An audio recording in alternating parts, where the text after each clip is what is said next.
दोस्तों फाइनली ढूंढ लिया आपने। हाँ, मुझे उम्मीद थी आप ढूंढ लोगे।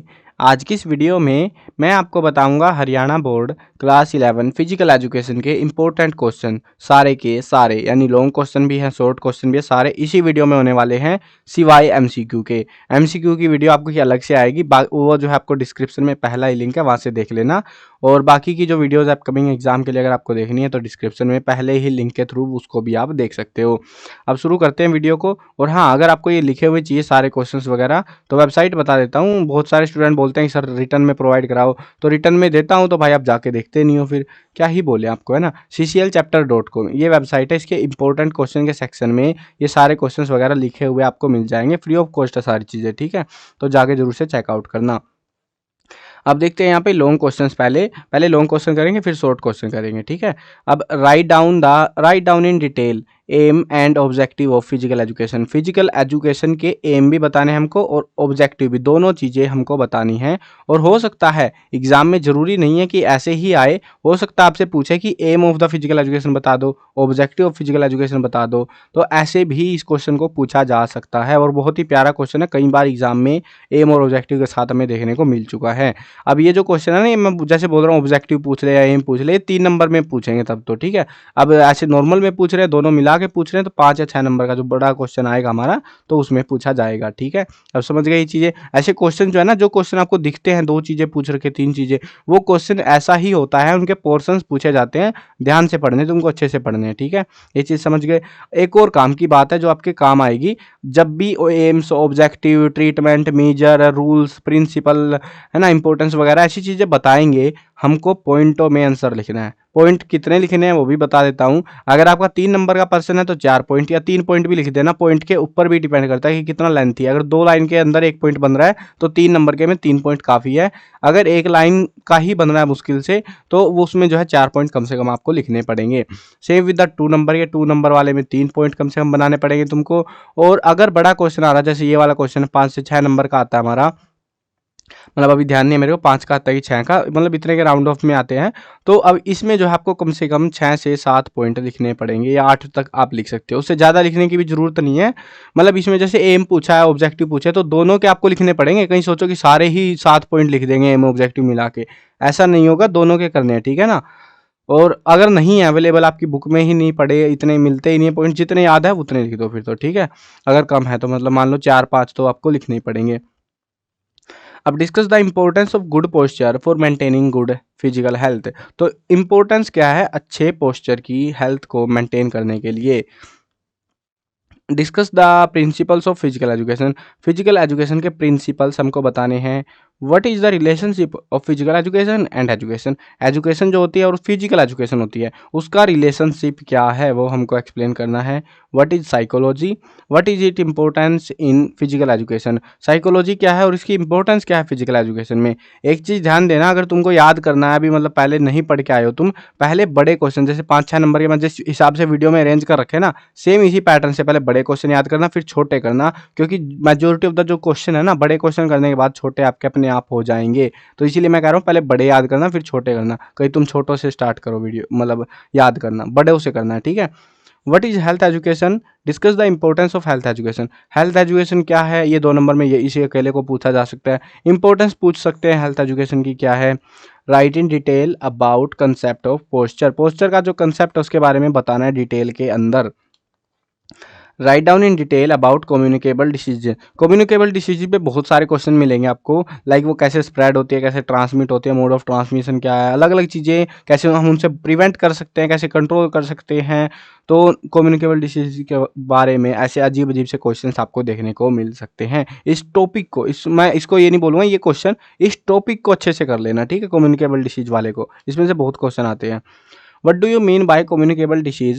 Discuss the mode of transmission of communicable diseases. तो मोड भी बताने हमको और communicable disease क्या होती है डेफिनेशन भी बतानी है। What do you mean by communicable disease? ये सेम डेफिनेशन यहाँ पे टेप दो। उसके बाद यहाँ पे बताना, देखो यहाँ पे तो ट्रांसमिशन पूछा कैसे फैलते हैं, यहाँ पे पूछा प्रिवेंशन एंड कंट्रोल कैसे कर सकते हैं हम इनको। Explain skeletal system. सिस्टम के अंदर जो है 3 सिस्टम जरूर पढ़ने हैं आपको, स्केलेटल सिस्टम, रेस्पिरेटरी और डाइजेस्टिव, ठीक है। ये 3 चीजें तो बहुत काम किया है, आती हैं एग्जाम में, मतलब खास ध्यान रखना। स्केलेटन में, स्केलेटन वाले पे छोटे क्वेश्चन मिलते हैं हमको, जैसे हमारी खोपड़ी में कितनी हड्डियां हैं, हमारी रिब्स कितनी हैं, हमारी टांग में कितनी हड्डियां हैं, हमारी जो है बैक में कितनी हड्डियां, वगैरह वगैरह। ऐसे वेले वेले क्वेश्चन मिलेंगे आपको। ऐसे सीधा सीधा नहीं पूछेंगे हमारे शरीर में कितनी हड्डियां हैं, ऐसे नहीं पूछते वो, हमसे अजीब अजीब से पोर्शनों के पूछे जाएंगे। तो ध्यान रखना, इस सिस्टम को पढ़ लेना पूरा थोड़ा अच्छे से। Discuss the respiratory system in detail. Respiratory system को डिटेल में डिस्कस करो, और डायग्राम अगर बुक में है इन चीज़ों का, इसका भी और इसका भी, अगर डायग्राम है तो डायग्राम भी याद कर लेना, समझ लेना, छापना पड़ सकता है, ठीक है। और पेंसिल से बनाना डायग्राम, कहीं पेन से बना के आ जाओ वहाँ पे। Discuss the effect of exercise on personality. Exercise के बेनिफिट्स कह लो या इफेक्ट्स कह लो, एक ही चीज़ होती है। लाइक सेम क्वेश्चन को हम ऐसे भी बोल सकते हैं, discuss the benefits of exercise on personality, या फिर बोल they discuss the benefits of exercise. सारा जो मामला है वो एक ही चीज़ें आपको लिखनी है। क्वेश्चन को थोड़ा बहुत ट्विक करते हैं, इसीलिए मैं बता देता हूँ कि भैया ट्विक हो सकता है क्वेश्चन। व्हाट इज फटीग, थकावट क्या होती है। Discuss the symptom and causes of fatigue. Symptoms क्या है, कोज क्या है, हाँफने लग जाते हो ना, थोड़ा सा भागे फिर कुत्ते की तरह हाँफने लग जाओगे, तो वो वाली चीज़ें हैं, तो वो सिम्टम्स कोजेज वगैरह आपको बताने, सिम्टम भी और कोजेज भी, दोनों चीज़ें अच्छे से पढ़नी है। मोटिवेशन नहीं है, खून में नसें दौड़ गई भाई, खून में नसें आ गई हमारी, नसों में खून नहीं है अब, नसों से खून के अंदर आ चुकी है, अब अलग लेवल की ऊर्जा आ चुकी है, उसी को हम कहते हैं मोटिवेशन। आप मोटिवेशन वीडियो देखते हो, मतलब एक जज्बा आ जाता है बेसिकली हमारे अंदर कुछ भी टारगेट को अचीव करने का। Role of motivation in the field of sports. Sports के अंदर क्या मोटिवेशन का क्या रोल होता है, हम मतलब ज़्यादा मेहनत करते हैं, वही चीज़ें बतानी है देसी से पॉइंट अपने। What do you mean by muscle, muscle क्या होती है, और वेरियस टाइप ऑफ मसल को डिटेल में डिस्क्राइब कर लो। अब 3 मार्क्स के क्वेश्चन देखते हैं। देखो ज़्यादा क्वेश्चंस नहीं दे रहा मैं, आप ये मत सोचना कि सर आपने जो क्वेश्चंस दिए हैं बस ये याद करके चले जाए तो क्या होगा। देखो इनमें से क्वेश्चंस आएंगे, ठीक है। अब ये नहीं होता कि पूरा पेपर ही इनमें से आएगा, लिमिटेड क्वेश्चंस आते हैं, मतलब 50 60 70% तक आते हैं, कभी कभी 80 90% भी चला जाता है सेम डाटा, तो वो चीज़ें चलती रहती है। बट मैं ये नहीं कहता कि पूरा पेपर आएगा, अगर इनको पढ़ोगे, इनके रिगार्डिंग रिलेटेड टॉपिक्स भी थोड़ा पढ़ लोगे तो अच्छे से बढ़िया नंबर आपके आ जाएंगे। और वैसे भी यार फिजिकल एजुकेशन बहुत आसान है, और मेजोरिटी ऑफ द चीज़ें पिछली जो आपने 10th करी थी ना, 10th वाली जो चीज़ें थी वही सी आ रही हैं 11th में भी, ज़्यादा बदलाव नहीं देखने को मिल रहा है मेरे को। आपने पढ़ रखी है वो चीज़ें 10th में, और वही चीज़ें अभी 11th में पूछी जा रही हैं, मेजोरिटी चीज़ें, वैसा सही है मामला, बदलाव ज़्यादा नहीं है। अब 3 मार्क्स के क्वेश्चन देखते हैं। Write down about the right posture of walking. Walking के राइट पोस्चर, इसके साथ में आपको जो है स्लीपिंग का अगर हो, देखो मेरे को नहीं पता है कि नहीं आपकी बुक में, क्योंकि एक तो यार बुक मिलती नहीं है, पर आप ये बताना कमेंट में बुक कहाँ से मिलती है इनकी, मतलब बुक होती भी है कि नहीं होती, क्योंकि यार मैं इंटरनेट पे चेक कर रहा था बुक मिली नहीं मुझे। तो मतलब बुक होती भी है या आप गाइडों से ही रट्टे मार रहे हो आज तक इनका, तो बताना जरूर से कमेंट में, मैं जानने में इंटरेस्टेड हूँ इस चीज़ को। अब देखो राइट पोस्चर बताना है वॉकिंग का, तो वॉकिंग के साथ में आपको स्लीपिंग का थोड़ा सा पूछ लेते हैं कभी कभार, तो स्लीपिंग का थोड़ा सा ध्यान रखना। और साथ में जो है एक आध चीज़ें और होती है इनमें स्लीपिंग के साथ में, लाइक सीटिंग का पोस्चर हो गया, तो ये जो पोस्चर है ना इनके बारे में थोड़ा पढ़ लेना, अगर बुक में है ये भी तो इनको भी एडिशनली पढ़ सकते हो आप, ठीक है।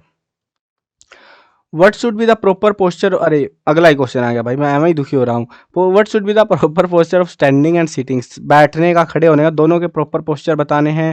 What are the factors those influence health, कौन से फैक्टर जो हेल्थ को प्रभावित करते हैं, क्या क्या चीज़ें हैं वो, या फिर रीजन्स भी कह सकते हो फैक्टर्स के बजाय।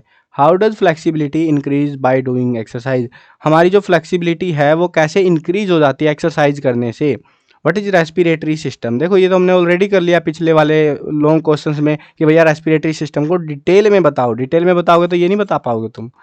राइट डाउन अबाउट डिसीज दो स्प्रेड बाय वाटर, वाटर के द्वारा जो डिसीज फैलती है उनके बारे में आपको बताना है, लिखना है कौन कौन सी डिसीजेज है जो फैलती हैं, 5 4 के नाम याद कर लेना, ये तो पढ़ लेना। साथ में पानी से कौन सी फैलती है, हवा से कौन सी फैलती है, और साथ में जो है ऐसे कम्युनिकेबल डिसीज पढ़ोगे ना अच्छे से, तब तुम्हें समझ आ जाएगा ये वाली वही है, उन्हीं में से है वो पूरा टॉपिक तभी कह रहा हूँ मैं, पढ़ लेना। एक्सप्लेन एनी 3 ऑक्यूपेशनल डिसीजेज, तो 3 ऑक्यूपेशनल डिसीज के बारे में बताना है हमको। Write down about plague disease, plague की जो बीमारी है जो कि चूहों से फैलती है, रैट से, तो उसके बारे में हमको पूरा डिटेल में लिखना है कि क्या सीन होता है क्या होता है। टीबीपी, इसको क्या बोलते हैं, व्हाट इज टीबीपी, मुझे नहीं, मैंने नहीं पढ़ा शायद, या पढ़ा होगा तो ध्यान नहीं अब, ठीक है। तो टीबीपी की डेफिनेशन फुल फॉर्म वगैरह सारी चीज़ें पढ़ लेना आप, इस क्वेश्चन को करोगे हो जाएगा। Discuss any two objective of physical education. Physical education के दो ऑब्जेक्टिव बताने हैं। Principle of physical health education, ये जो है ना ऑलरेडी 5 नंबर में पूछी गई है चीज़ें, जिसमें क्वेश्चन ये था what is health education and discuss the principles of health education. उसमें क्वेश्चन ये था 5 नंबर में, अभी उसका एक पोर्शन उठा के ले आए 3 नंबर के नाम पे, ठीक है। व्हाट इज टेटनस, टेटनस क्या होता है, elaborate it's symptom, prevention and treatment. Tetanus के जो हमको सिम्टम बताने हैं, प्रिवेंशन एंड ट्रीटमेंट, तो इनके बारे में पढ़ लेना। देखो सिर्फ टेटनस का नहीं पढ़ना, आप अगर रिलेटेड क्वेश्चन करना चाह रहे हो तो इसके जो है कुछ और बीमारियां भी आपकी बुक में दे रखी होंगी, डेंगू फेंगू फलाना दिमक्का, तो उनके भी जो है जो मेन बीमारियां जो पॉपुलर बीमारियां हैं उनके सिम्टम, प्रिवेंशन एंड ट्रीटमेंट, ये चीज़ें सबकी पढ़ लेना। बीमारियों की कोई सी की भी देते हैं but majority of the time tetanus की मिलती है। डेंगू की भी आई है, देखो डेंगू, व्हाट इज डेंगू, मतलब जो मच्छर से होता है। Explain it symptom and control and prevention, सारी चीज़ें बतानी, क्या सिम्टम होंगे, कैसे प्रिवेंशन या कंट्रोल कर सकते हैं, एक ही चीज़ होती है ये। और ये जो है अच्छा प्रिवेंशन कंट्रोल कैसे कर सकते हैं, मतलब ट्रीटमेंट नहीं बताना हमको, बस कंट्रोल बचाना ही अपने आप को, सीधी बात, मच्छर खत्म करो। Discuss the causes and remedies of flat foot, जो फ्लैट फुट होता है यानी कि हमारा पैर जो है ना ऐसे बिल्कुल फ्लैट हो जाता है ऊपर नीचे से ज़मीन पे, नहीं तो नॉर्मली क्या होता है हमारा पैर ऐसे होता है ना, ऐसे करके यहाँ पे एड्डी होती है हमारी, ऐसे होता है ना हमारा पैर, तो अब ऐसे से जो हमारा पैर ऐसा हो जाता है बिल्कुल ऐसा सीधा नीचे से, तो ये जो फ्लैट फुट है इसके कारण क्या है और कैसे हम सुधार कर सकते हैं इस चीज़ को। हॉर्स राइडिंग वगैरह सजेस्ट करी जाती है कि वो करो, ये कई सारी चीज़ें बताई जाती है शायद, आई थिंक सो। तो उनके बारे में जो भी है उनके बारे में पढ़ना तुम, कोजेज और रेमेडीज के बारे में। और हो सकता है डेफिनेशन ही पूछ ले व्हाट इज फ्लैट फुट करके। What do you mean by digestive system, ये तो सबको याद करना है। मैंने 3 सिस्टम ही बोले आपको, मैंने ऐसा नहीं बोला कि भाई सारा पढ़ लो रट लो, पता नहीं इतने सिस्टम है, नर्वस सिस्टम, मसल सिस्टम, फलाने ढिमक्के सिस्टम। 3 सिस्टम पढ़ने हैं, स्केलेटल, उसके बाद में रेस्पिरेटरी और डाइजेस्टिव, ठीक है। ये 3 सिस्टम अच्छे से पढ़ने हैं आपको, इनमें से क्वेश्चन आ सकता है और कई सारे छोटे छोटे क्वेश्चन भी बना देते हैं बहुत बार। Discuss the remedies of staleness, discuss the freely movable joint, freely movable joint के बारे में डिस्कस करो। फंक्शन ऑफ बोन, हड्डियों का क्या काम है भैया, हम मतलब ऐसे तारकोल की तरह बह जाएंगे अगर हड्डियां नहीं होंगी, वही फंक्शन है, बस हमारे आपको स्ट्रक्चर देने का काम आता है। Effect the, discuss the effect of exercise on circulatory system in brief, circulatory system पर एक्सरसाइज का क्या इफेक्ट पड़ता है, उसकी जो कैपेसिटी है, होल्डिंग पावर है वो बढ़ जाती है ना, तो वो जो है बेनिफिट्स वगैरह इफेक्ट्स वगैरह बताने आपको। Discuss the causes of fatigue in brief, fatigue आने के क्या कारण है, ये लॉन्ग क्वेश्चन में कर लिया है ऑलरेडी, अब छोटे में भी आ चुका है, तभी मैंने बोला था कि भैया पहले लॉन्ग करना फिर छोटे करना, ठीक है। बहुत सारे क्वेश्चन है जो आपको नहीं करने पड़ेंगे वापिस से याद। Clarify the meaning of sports psychology, sports psychology क्या मीनिंग बताना हमको। अभी 2 मार्क्स के क्वेश्चन देखते हैं। What is social health, what do you mean by the occupational health, occupational health शायद पहले भी आ चुका है। व्हाट इज स्पोर्ट्समैनशिप, इसको तो रट लो भाई, ये इतनी बार आ चुका है, 10th में भी आ रहा था, 10th में भी मतलब मोस्ट इंपॉर्टेंट था ये, और 11th में भी लगभग हर पेपर में ये हमें देखने को मिला है, स्पोर्ट्समैनशिप क्या होती है क्वेश्चन, और अच्छे से रटना है बिल्कुल, ठीक है। What is sportsmanship, how it can be improved, इसको कैसे अच्छा किया जा सकता है, डेफिनेशन बतानी है साथ में। How does a deformities of posture can be done, तो पोस्चर की जो डिफॉर्मिटी है, जो खराब हो जाते हैं ना पोस्चर हमारे, तो उसको कैसे हम ठीक कर सकते हैं, कैन बी डन, तो कैसे हम कर सकते हैं उसको शायद, या फिर पूछ रहे हैं how does deformity of posture can be done, sir ठीक का ही पूछ रहे होंगे I think so. Discuss the correct posture of walking, walking का पोस्चर बता दो भैया। मीनिंग ऑफ पोस्चर, पोस्चर क्या होता है। वो write down about the teacher pupil relationship, यानी कि टीचर और जो चेला है या फिर कह लो स्टूडेंट है उसके बीच का जो रिलेशनशिप है उसके बारे में बताओ। मीनिंग ऑफ इंटरेस्ट, इंटरेस्ट का मीनिंग बताओ क्या है होता है। Discuss the prevention and control of dengue, dengue को कैसे कंट्रोल और प्रिवेंट कर सकते हैं, ये 3 नंबर के में पूछा था ना हमसे, अभी 2 नंबर वालों में पूछ लिया। What do you mean by circulatory system, circulatory system क्या होता है, ये तो हमने 5 नंबर के में एक बार याद कर लिया, सारे क्वेश्चन होते रहेंगे। What do you mean by joint, joint क्या होते हैं, जोड़ जिनको बोलते हैं हम।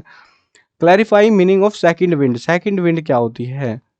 Discuss the type of malaria, malaria कितने टाइप के होते हैं वो बताना है। Clarify the meaning of sports, अरे ये तो इसी लॉजिक में पहले आ चुका है यार, meaning of sports of psychology, रुको मैं देखता हूँ।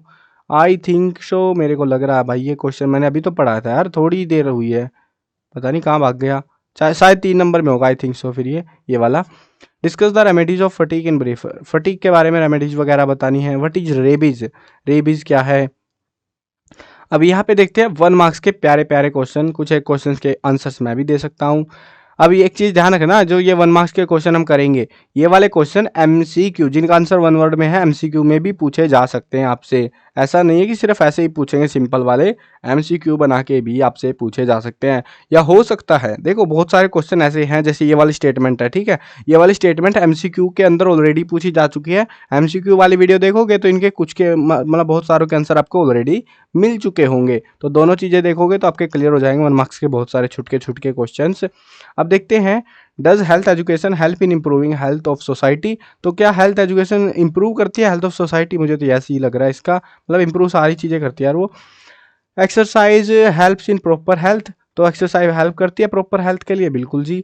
अब health is a first wealth, ये हुज स्टेटमेंट, ये स्टेटमेंट किसकी है, किस बंदे ने इस बात को कहा था, वो बताना हमको। अभी मेरे को ध्यान नहीं है, बट एमसीक्यू में है इसका आंसर, ठीक है, एमसीक्यू में लिख रखे आंसर वगैरह मैंने सारे इसके।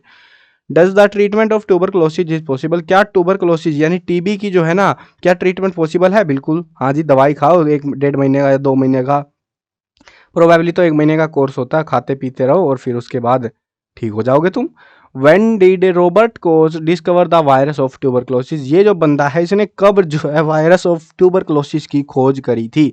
जरूरी नहीं है कि यही पूछेंगे कब खोज करी, ये भी पूछ सकते हैं वायरस की ट्यूबरक्लोसिस की खोज करी किसने थी। तो अब ये क्वेश्चन में ही दे रखा है, लेकिन नेक्स्ट टाइम हो सकता है इसको ही क्वेश्चन बना दे। हु डिस्कवर ट्यूबरक्लोसिस बैसिलस, ये जो है किसने डिस्कवर करा? Communicable disease is also spread by water, तो हमें क्या बताना फिर इसमें? हाँ ये ऐसा होता ही है भाई, फैलती है, और क्या करे, या फिर नाम लिखना है शायद से। Person who work in coal mine usually fall prey to which disease, किस बीमारी से ग्रसित हो जाते हैं वो जो कोल माइन में काम कर रहे होते हैं लोग? ये भी होता है यार, अभी ध्यान नहीं है मुझे, पहले ध्यान था, भूल गया मैं इसको। Capacity of body is improve by doing exercise, तो capacity of body, fill in the blank कैसे क्यों लग रहा है मेरे को कि यहाँ पे फिल इन द ब्लैंक आना चाहिए था, तो जो भी है इंप्रूव होती है कैपेसिटी बॉडी की, तो एक्सरसाइज करने से। Right any 2 track event, 2 track event के नाम बताने हैं। एड्स क्या होता है? एक्वायर्ड इम्यूनो डेफिशिएंसी सिंड्रोम होता है, बीमारी होती है जिसका कोई इलाज नहीं है। What is increased by exercise, ये वायरस है, एड्स नाम का वायरस है, उससे होती है, ठीक है। What is increased by exercise, increased exercise से क्या इंक्रीज होता है? हमारी हेल्थ इंक्रीज होती है, कैपेसिटी, लंग्स कैपेसिटी इंक्रीज होती है। अब पता नहीं किस मायने में पूछना चाह रहे हैं। Physical education is helpful in emotional development, yes no वाली फीलिंग दे रहे हैं यार बहुत सारे क्वेश्चन तो। हाउ प्लेग स्प्रेड, प्लेग कैसे फैलता है, प्लेग की जो बीमारी है ये चूहों से फैलती है यार। Exercise is helpful in blood purification, exercise blood purify में हेल्प होती है। यस नो वाले बहुत है यार क्वेश्चन इसमें, हाँ बिल्कुल, हाँ ना में जवाब देने मोस्टली के। Write down any 2 field event, ये फिर से आ गया यार, 2 फील्ड इवेंट अभी तो लिखे थे मैंने, कहाँ गए? अच्छा ये ट्रैक इवेंट थे, सॉरी ट्रैक इवेंट थे, ये फील्ड इवेंट है। How many bones are there in an adult, adult के अंदर हम लोग जो हैं, मतलब हम एडल्ट ही हो गए ना, तो हमारे अंदर कितनी हड्डियां हैं? 200 या वैसे तो सबको पता होगा यार, इतना आसान सा है ना, 206 हड्डियां होती है। अब कुछ महानुभाव इसको 300 तक पार करवा सकते हैं, तो ध्यान न रखना हड्डियां कितनी होती है। और साथ में ये सिर्फ ये हड्डियां याद नहीं करनी हमको एडिशनल हड्डियां भी याद करनी है। रिब्स में कितनी हड्डियां होती है, खोपड़े में कितनी होती है, टांगों में कितनी होती है, उनके बारे में भी पढ़ लेना, कोई सी भी पूछ सकते हैं वो। Weight of human heart, human heart का वेट कितना है? अभी ध्यान नहीं है भाई, कुछ किलो से ऊपर ही है, थोड़ा सा 1300-1400 के आसपास कुछ ग्राम में है। ये जो है ना, ये सेम क्वेश्चन एमसीक्यू में, तो वहां से आंसर मिल जाएगा तुमको। How many chamber are there in our heart, हमारे हार्ट में कितने चैम्बर्स होते हैं? ये भी प्रोबेबली एमसीक्यू में मिल जाएगा इसका आंसर, आसान है वैसे तो, पता होगा सबको। Heart is related to which system, heart कौन से सिस्टम का हिस्सा है? सर्कुलेटरी सिस्टम का, है ना। Approximately how many muscle are there in our body, कितनी मसल्स होती हैं? मसल्स नहीं पता भाई मुझे कितनी होती है, मैंने नहीं पढ़ी, वो भूल गया मैं, मतलब पढ़ी थी आज से 3-4 या 5 साल पहले, अब भूल गया हूँ। Which postural deformity is opposite to bow leg, bow leg क्या होती है? हमारी जो टांगे है, मैं एक सस्ता प्लेयर बना रहा हूँ यहाँ पे, ये हमारा ऊपर का हिस्सा है, ये हमारी टांगे है ऐसे वाली, टिक्की, अरे गलत हो गई, टिक्की, ये ऐसे, मतलब ज़्यादा नहीं होती, इतनी भी वेली नहीं होती टांगे, मतलब थोड़ा सा ऐसे, ये लो बन गई ना, अभी ये लो, ऐसी सी होती है हमारी बो लैग। अब इसका उल्टा क्या होता है? हमारी टांगे ऐसी हो जाए, ऐसे अंदर अंदर नोक नहीं होती है शायद, वो जो ये बीमारी होती है जिसमें घुटने टकरा रहे होते हैं, तो उसको इसका अपोजिट होता है ये। Good posture is one in which the body is so balanced as to produce least fatigue, ये बात किसने कही थी? What is which is the prone position, तो प्रोन पोजिशन क्या है? How many ribs are there in our chest, मैं बोल रहा था पूछ लेंगे, आराम ही है ये पढ़ते हैं। अब छाती में बता दो कितनी हड्डियां होती है। What are the type of relay races, relay races कितने टाइप की होती हैं, जिसमें वो डंडी सी लेके भागते हैं ना, वो वाली है ये। What is essential for harmonic development of children, क्या जरूरी है डेवलपमेंट के लिए चिल्ड्रन में। While reading what should be the distance of book from the eyes, ये कितनी होती है 25 सेंटीमीटर, कम से कम इतनी होनी चाहिए। आपकी बुक ने कुछ और टेप दिया तो भरोसा नहीं है, बट स्टैंडर्ड तो इतनी होती है, मैंने हर जगह जहां भी पढ़ा है 25 सेंटीमीटर ही बोला गया है। Which bone is considered the back bone of the body, back bone यानी रीढ़ की हड्डी जिसको हम कहते हैं, उस हड्डी का नाम बताना है आपको कि क्या है वो, ठीक है ना। How many bones are there in skull, खोपड़ी में कितनी हड्डियां हैं तुम्हारी। Lungs are the organ of which system, lungs कौन से सिस्टम का हिस्सा होते हैं, रेस्पिरेटरी सिस्टम का, जो जिसको मैं बोल रहा था भैया पढ़ लो सर, रेस्पिरेटरी है ना, हाँ बिल्कुल सही है। What is the colour of the haemoglobin, haemoglobin का रंग कैसा होता है, हैं मुझे नहीं पता, अभी भूल गया, मैं पहले पढ़ा था भूल गया हूँ, ठीक है। मोस्ट प्रोबेबली लाल ही होता होगा शायद इसका भी। चलो कमेंट कर देना, इसका आंसर आप कमेंट करना, ठीक है, इस वाले क्वेश्चन का answer. Write down the full form of WHO, world health organisation. Which force persistently affect on the body of every individual, कौन सा फोर्स अफेक्ट करता है। Does physical education control over obesity, क्या उसको कंट्रोल करता है। Whose integral part is physical education, physical education किसका part है। Who is called father of medicine, father of medicine के नाम से किसको जाना जाता है। On which day world health day is celebrated every year, किस तारीख को वर्ल्ड हेल्थ डे सेलिब्रेट किया जाता है। In which organ of human body the maximum function of digestion take place, कहाँ पर होता है मैक्सिमम डाइजेशन, छोटी आंत में, उसको इंग्लिश में क्या कहते हैं भाई, स्मॉल इंटेस्टाइन, याद आ गया मुझे। Psychology is the science of human behaviour, who said this, ये बात किसने कही थी। Whose aim is harmonic development, किसका एम है harmonic development. Approximately how many muscle are there in our body, हमारी बॉडी में कितनी मसल्स होती हैं। अब ये फिर से आ गया क्वेश्चन, ये पहले भी आया था। Where are red blood cells are formed, तो ये कहाँ पे बनती है, बोन मैरो में बनती है, RBC। तो ये थे हमारे कुछ क्वेश्चंस जो कि प्यारे प्यारे क्वेश्चंस थे, ज़्यादा मुश्किल नहीं लगे होंगे ना आपको, आपने तो पढ़ रखा है। देखो भाई मैं तो बहुत पहले पढ़ा था, खोपड़ी में इतनी चीज़ें याद नहीं रहती, अलग अलग सब्जेक्ट पढ़ते रहो, पता नहीं क्या क्या पढ़ा दिया मैंने, तो भूलने लग जाते हैं यार टाइम के साथ में, जब काम ही नहीं होता उन चीज़ों से। बट आप पढ़ रहे हो, आपको ध्यान होगा, आसान लगा होगा ना ये सारे क्वेश्चन। हाँ इतना ही आसान आपका पेपर आएगा, और हो सकता है इससे भी आसान आ जाए, बट जो भी है मजा आएगा तुमको पेपर करते टाइम पे, प्यारा सा पेपर आएगा। ये जो क्वेश्चन है इनको जरूर पढ़ लेना, एडिशनल क्वेश्चन भी मैंने बोल दिए हैं, कुछ बता दिए थे ना टॉपिक, उनको जरूर साथ में कर लेना, तो आपको जो है मेजोरिटी ऑफ द पेपर आपके एग्जाम में इनमें से देखने को मिल जाएगा। चलो ठीक है, समझ में आ गया होगा सबको, मिलते हैं नई वीडियो में, बाय बाय।